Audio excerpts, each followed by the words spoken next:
உங்களுக்கு வ.உ.சி என்றாலே யார் என்று தெரியாது. இந்த நாட்டின் விடுதலைக்காக போராடிய செக்கிழுத்த செம்மல் யார் என்று உங்களுக்கு தெரியாது. ஐயோ சாமி வேற கூட்டு போங்கடா. उन्होंने स्वदेशी कंपनी का जहाज बना तो उस पर भी लिखा था वंदे मातरम.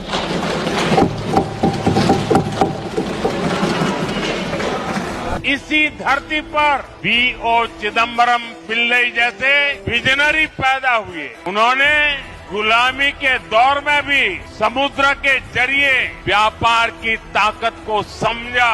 उन्होंने समंदर में स्वदेशी जहाज चलाकर अंग्रेजों को चुनौती दी. இப்படி V.O. சிதம்பரம் பிள்ளை அவர்களை என்றும் கௌரவிப்பவர் நமது பிரதமர். சுதந்திர வீரர்களை கௌரவிக்கும் ஆசாதிகா அம்ரித் மகோத்சவ் நிகழ்வுகளில் V.O. சிதம்பரம் பிள்ளையின் பங்களிப்பு தற்சார்பு இந்தியா திட்டத்திற்கு முன்னோடியாக குறிப்பிட்டு தேசிய அளவில் முன்னிலைப்படுத்தப்பட்டது. இது அனைவருக்கும் தெரியும்.